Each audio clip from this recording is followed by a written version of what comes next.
मनीष जी, इस विशेष कार्यक्रम में स्टार व्यूज़ में आपका स्वागत है। मनीष जी दिल्ली यूनिवर्सिटी में साहित्य के प्रोफेसर हैं। इनसे हम बात करने जा रहे हैं राज कपूर की जन्म शताब्दी की 100 वर्ष मनाए जा रहे हैं। कपूर फैमिली देश के सब राजनीति के सम्राट नरेंद्र मोदी जी से आकर मुलाकात की और शताब्दी वर्ष के बारे में आके उनको बताया। हम बात ये करते हैं कि राज कपूर की हिंदुस्तान के फिल्म इंडस्ट्री में अहमियत क्या रही है, किस वजह से राज कपूर याद किए जा रहे हैं। मनीष जी साहित्य के प्रोफेसर हैं, हमें बताएंगे। मनीष जी, सारा मामला क्या है, राज कपूर की अहमियत क्या रही है फिल्म इंडस्ट्री में? देखिए, मुझे लगता है कि राज कपूर इंडियन सिनेमा को वैश्विक परिदृश्य में ले जाने वाले जो कुछ महत्वपूर्ण निर्देशक हैं। अगर हम रियलिस्टिक सिनेमा की बात करें तो उसमें सत्यजीत रे आते हैं, और अगर हम पॉपुलर और कमर्शियल सिनेमा की बात करें तो राज कपूर उसमें एक बहुत ही इम्पॉर्टेंट रोल प्ले करते हैं। और आप जानते हैं कि राज कपूर की जो लोकप्रियता है वो मिडल ईस्ट में, रसिया, चाइना और ये तमाम जो मिडल ईस्ट के छोटे छोटे देश हैं, वहाँ राज कपूर बहुत ही लोकप्रिय है। मतलब आप वहाँ जाके समझ सकते हैं कि राज कपूर की लोकप्रियता क्या है। आपको याद होगा कि जब हमारे फॉर्मर प्राइम मिनिस्टर नेहरू गए थे तो वहाँ के तत्कालीन प्राइम मिनिस्टर ने मैं आवारा हूँ गाना गा के सुनाया था। तो आप सोच सकते हैं कि उनकी फ़िल्मों की जो लोकप्रियता है या उनके फिल्मों का जो आम जीवन से जुड़ाव है वो बहुत ही महत्वपूर्ण है। और उन्होंने कई विषय केंद्रित सिनेमा बनाया है और एक दूरदर्शी फिल्म मेकर थे। मैं कह सकता हूँ कि जो वर्ल्ड सिनेमा में अकीरा कुरोसावा जैसे बड़े फिल्मकार हैं, उनके बहुत नज़दीक दिखते हैं। मनीष जी, राज कपूर जी को बचपन से हम लोग देखते आए हैं फिल्मों में, हीरो के रूप में, डायरेक्टर के रूप में, प्रोड्यूसर के रूप में। एक चीज़ अहम बात थी कि उनकी कोई भी फिल्म रिपीट नहीं हुई है। जिस देश में गंगा बहती हो या तीसरी कसम हो या राम तेरी गंगा मैली हो, हर फिल्म का जो थीम है वो अलग होता है और सामाजिक पृष्ठभूमि से जुड़ा हुआ होता है। इस तरह का कोई दूसरा डायरेक्टर सामने नहीं आया। क्या ये यथार्थ है? मैं बिल्कुल सहमत हूँ आपकी बातों से। एक दूरदर्शी निर्देशक या जो फिल्म मेकर होते हैं, उनकी ये विशेषता होती है, उनके पास प्लॉट की कमी नहीं होती है, विषय की कमी नहीं होती है, और समाज के विभिन्न ऐसे गंभीर मुद्दे हैं जिसको उन्होंने बहुत ही सहजता से फिल्मों के माध्यम से प्रदर्शित किया है। आप उनकी एक एक फिल्म को देख लीजिए, वह हृदय परिवर्तन की बात हो, वह प्रेम की बात हो, स्त्री देह की बात हो, सुंदरता को लेकर सत्यम शिवम सुंदरम में उन्होंने जिस तरीके से प्रस्तुत किया है, जिस दर्शन को उन्होंने प्रस्तुत किया है, वो अपने आप में एक बड़े फलक पे एक बड़े निर्देशक की सोच को प्रदर्शित करता है। तो राज कपूर में बहुधर्मी व्यक्तित्व के रूप में राज कपूर है इंडियन सिनेमा में, इसलिए कि आप देखते हैं कि राज कपूर एक ही साथ एक बड़े निर्देशक हैं, अभिनेता हैं, पटकथा भी उन्होंने लिखी है, और तो और संगीत की जितनी बारीक समझ राज कपूर जी को थी, मुझे नहीं लगता है कि उस लेवल पे जाके कोई बहुत बड़े निर्देशक हो जिनको संगीत की इतनी बारीक समझ हो। कैमरे की जितनी बेहतर समझ थी राज कपूर जी को, मुझे नहीं लगता है कि कोई उनके पैरेलल है। मनीष जी, एक फिल्म राज कपूर जी ने बनाई थी, मेरा नाम जोकर। फिल्म बड़े बजट की थी। फिल्म बनाने के बाद राज कपूर सड़क पे आ गए थे और फिल्म चल नहीं पाई और राज कपूर साहब को बड़ा सदमा लगा। ऐसी फिल्में भारत में चल नहीं पाती हैं जो कला की तरफ झुकी हुई हो, आर्ट से प्रेरित हो और थीमेटिक हो। इस पे क्या कहना है आपका? देखिए, मैं एक बात कहने में कोई संकोच नहीं करूँगा कि भारत में कला से संदर्भित जितने लोग हैं उनकी हमेशा से उपेक्षा की जाती रही है। कलाकारों को यहाँ कोई संरक्षण नहीं है, कोई तवज्जो नहीं है।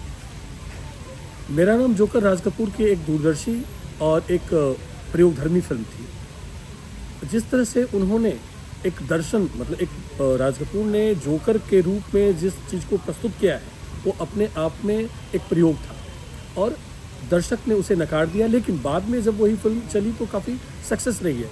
उस फिल्म की जो आरंभिक स्थिति थी वो बहुत संतोषप्रद नहीं थी, लेकिन बाद में दोबारा जब वो फिल्म चली तो मुझे लगता है कि औसत से बेहतर बिजनेस किया था। क्योंकि मुझे लगता है कि जो इंडियन माइंड सेट है वो सिनेमा को गंभीरता से नहीं लेते हैं। सिनेमा उनके लिए सिर्फ मनोरंजन का साधन है और मनोरंजन के अपने टूल्स हैं, मनोरंजन का अपना व्याकरण है। उसके बाहर जो ही आप जाते हैं आपको असफलता मिलती है। राज कपूर भी अब बात नहीं थे। मनीष जी, मनोरंजन बेसिक थीम है फिल्म इंडस्ट्री का। राज कपूर मेरा नाम जोकर के बाद एक मनोरंजन से प्रेरित फिल्म बनाया जिसका नाम बॉबी था। बॉबी ने आगे पीछे के तमाम रिकॉर्ड तोड़ दिए, क्योंकि बॉबी एक प्रेम कहानी थी, यंग बच्चों की कहानी थी और बॉबी खूब देखी गई और वो एक ट्रेंड सेटर मूवी बनी कि उस तरह की मूवी आने वाले दिन में खूब बनी। इस पे क्या कहना है आपका? देखिए, वो भी एक प्रयोग था और मुझे लगता है कि टीनेजर लव स्टोरी पर एक ट्रेंड सेटर मूवी थी वो। और बॉबी अपने समय की सुपर डुपर हिट फिल्म रही है। उसमें कई पक्ष हैं, उसके गीतों को देख लें, उसके संवाद को देख लें, उसके अभिनय पक्ष को देख लें, तो मुझे लगता है कि राज कपूर ने एक तरीके से वो फिल्म बिल्कुल इंटरटेनमेंट को केंद्र में रख के बनाया था।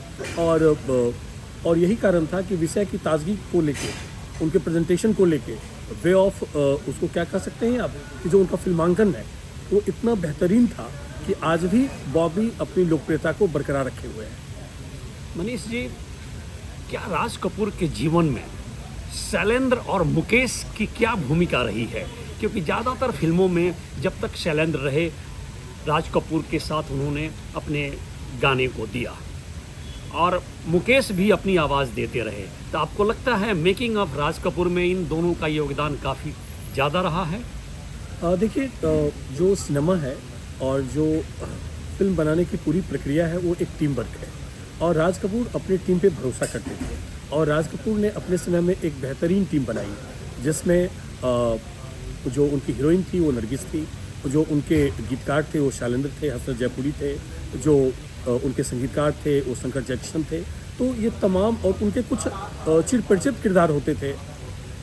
तो आप देखते हैं कि जिसमें प्रेम चोपड़ा हैं, उसमें कई सारे लोग हैं जिनके साथ उन्होंने हमेशा उसको अपनी टीम में रखा। और मैं कह सकता हूं कि उनको इसकी बारीक समझ थी। उनका टीम एक बेहतर टीम था और जिन्होंने एक बेहतर फिल्म दे के सिनेमा जगत को समृद्ध किया है। मनीष जी, फिल्म इंडस्ट्री ने राज कपूर को शोमैन के नाम से अवार्डा। आपको लगता है कि आज की तारीख में कोई राज कपूर के आसपास भी है जिसको शोमैन कहा जा सकता हो? देखिए, शोमैन कहने के पीछे का जो तात्पर्य है वह सिर्फ यह है कि फिल्म के जो अन्य पार्ट है, एक डायरेक्शन के अलावे प्रोड्यूसर, मैंने जो अभी चर्चा की कि as a producer, as a script writer, as a musician, इतनी बारीक और इतनी डिटेलिंग में जाके वो बात करते थे। और लोगों की भावनाओं की समझ, भारतीय जनमानस की समझ इतनी गहरी थी राज कपूर के पास और इतना विजनरी वाले व्यक्ति थे कि समग्रता में उनको एक बेहतर शोमैन के रूप में प्रस्तुत करता है। आज के दौर में कुछ समय पहले एक चर्चा होती थी कि सुभाष घई के पास वो चीज़ें हैं, संजय लीला भंसाली के पास है, लेकिन मुझे लगता है कि लगभग एक निर्णायक दूरी है राज कपूर या आज के जो अन्य डायरेक्टर्स हैं।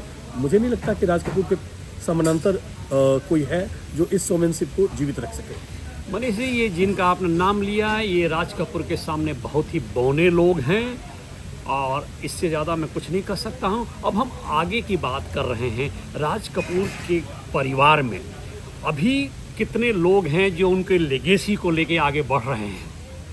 हाँ, मुझे लगता है कि जो आपने प्रश्न किया है मैं उसका उत्तर देना चाहता हूँ कि राज कपूर की फैमिली में जो सबसे महत्वपूर्ण चेहरा है आज के समय में वो रणबीर कपूर है। एक सुलझे हुए और एक बेहतरीन अभिनेता के रूप में, और इन दोनों चीज़ों के इतर एक पारिवारिक जिम्मेदारियों के साथ अपनी फिल्मी लिगेसी को, अपनी पारिवारिक लिगेसी को जो राज कपूर या पृथ्वीराज कपूर या ऋषि कपूर ने अर्जित की थी उसको आगे बढ़ाने का उनमें मादा भी है, कौशल भी है। और मुझे लगता है कि बहुत कम उम्र में बहुत मैच्योर है। और आप उनके एक्टिंग को देखें और आप अभी आपने देखा कि प्राइम मिनिस्टर ने उनको बुलाया था पूरी फैमिली को, और किस तरह से वो सबसे लास्ट में खड़े हैं। ये दिखाता है कि हम अपने परिवार को आगे रखें और हम बैकड्रॉप में रहें, हम बैकग्राउंड में रहें। तो मुझे लगता है कि उनकी लिगेसी को, राज कपूर की लिगेसी को कोई अगर आगे बढ़ा सकता है तो वो क्षमता, वो मादा, वो कौशल रणबीर कपूर में है। राज कपूर का परिवार अभी भी फिल्मों में है।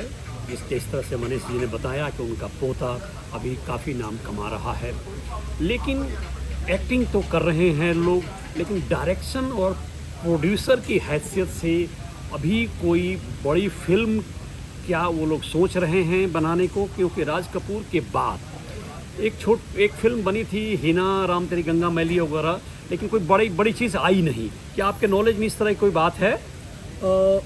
मेरे नॉलेज में तो नहीं है, लेकिन हीना और राम तेरी गंगा मैली दोनों का जो स्क्रिप्ट वर्क था वो राज कपूर खुद कर चुके थे, और बाद में निर्देशन किया रणधीर कपूर ने, और मुझे लगता है कि वो फिल्म काफ़ी सफल रही। और इस तरह की अभी कोई योजना है इसकी जानकारी मुझे नहीं है। एक चर्चा में है कि वो राज कपूर पे कोई बायोपिक बनाना चाहते हैं और उनकी फैमिली इसमें आगे आके बनाना चाहती है, क्योंकि आरके फिल्म्स एक तरह से डिक्लाइन कर गया, वो पूरा प्रोजेक्ट बिक गया, और तो मुझे नहीं लगता है कि निर्देशन में कोई बहुत इंटरेस्ट रख रहे हों। राज कपूर के परिचय पे, राज कपूर के जीवन पे, राज कपूर के फिल्मों पर हम बात कर रहे हैं। मनीष जी, क्या आपको लगता है कि अभिनेता के रूप में कोई ऑल्टरनेटिव राज कपूर का आज के तारीख में है जिसको दूर दराज से हम कंपेयर कर सकते हों? देखिए, मैं फिर से वही बात कहूँगा कि अभिनय क्षमता की बात की जाए तो मुझे लगता है कि बहुत वर्सटाइल है रणबीर कपूर, उनमें असीम संभावनाएं हैं। लेकिन हिंदी सिनेमा का दुर्भाग्य है कि आप एक रोल के लिए टाइप्ड हो जाते हैं, आपको बार बार उसी सफल किरदार के जैसा रोल दिया जाता है। तो ये एक सीमा है मुझे लगता है हिंदी सिनेमा का। लेकिन अगर रणबीर कपूर के साथ एक प्रयोग किया जाए तो मुझे लगता है कि उनमें पूरा वैविध्य है, बहुत विविधता है, और वो एक वर्सटाइल एक्टर के रूप में आगे बढ़ सकते हैं। मनीष जी, राज कपूर का शताब्दी वर्ष मनाया जा रहा है। सरकार से उम्मीद करनी चाहिए कि फिल्म जगत को एक उद्योग का दर्जा दिया जाए, फिल्म जगत में सरकारी इन्वेस्टमेंट को जगह मिले, फिल्म जगत के इंडस्ट्री को और मजबूती प्रदान हो। इसके बारे में कुछ आप बताना चाहेंगे दर्शकों को? देखिए, ये मांग बहुत दिनों से चलती आ रही है, और मुझे लगता है कि उद्योग का दर्जा देने के बाद जो भारतीय सिनेमा उद्योग है वह और अनुशासित होगा और उसका भविष्य बहुत उर्वर होगा। तो मुझे लगता है कि सरकार को इस ओर बिल्कुल ध्यान देना चाहिए। सिनेमा से जुड़े करोड़ों लोग हैं इस दुनिया में जो सिनेमा से जुड़ के अपने जीवन को यापन कर रहे हैं। तो मुझे लगता है कि सरकार को इस ओर ध्यान देना चाहिए। NFDC है और कई संस्थाएं हैं जिनके सहयोग से इन चीज़ों को आगे बढ़ाया जा सकता है।